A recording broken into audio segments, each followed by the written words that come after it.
ये भाव जब जगता है तो देश के लिए कुछ करने की इच्छा भी जग जाती है।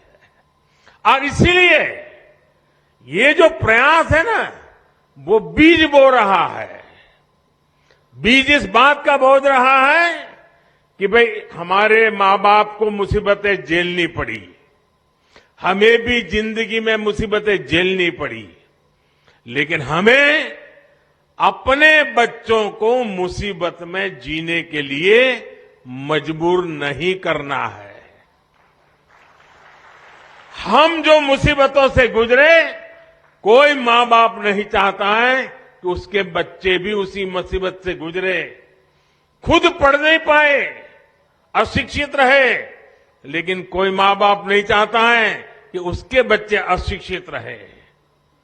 और जब ये योजनाओं की सारी जानकारियां उसको मिलती है तो उसको लगता है कि यही समय है,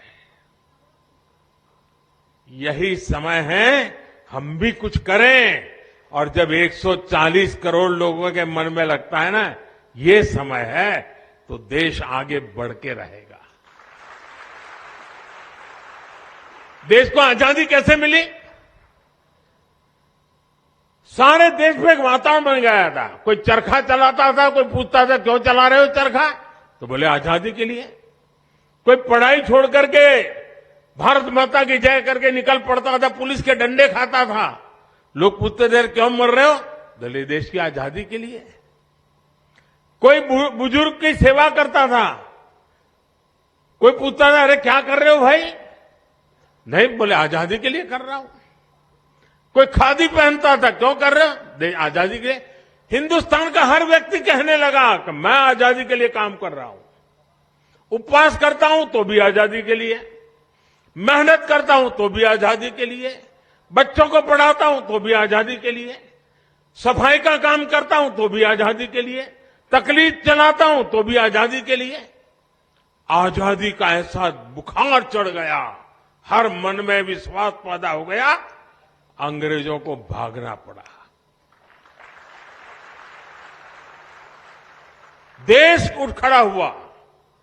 अगर हम इस समय 140 करोड़ देशवासी इसी मिजाज से भर जाएं, बस अब हमें देश को हमें आगे ले जाना है, ऐसे नहीं रहना है।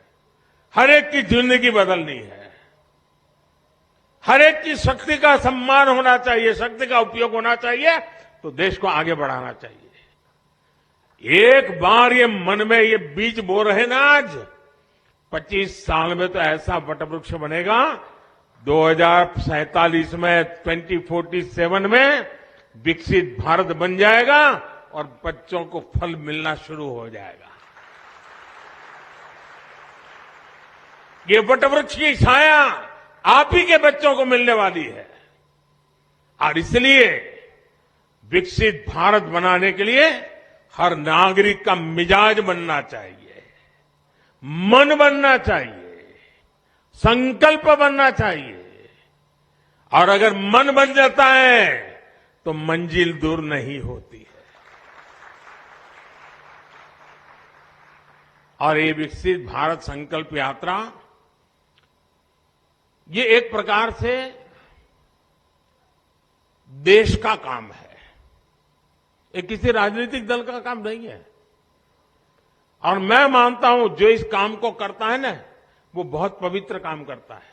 वो दूर से देख रहा है, अखबार में पढ़ रहा है, उसको समझना चाहिए कि मेरी गाड़ी छूट रही है, मैं मौका छोड़ रहा हूं।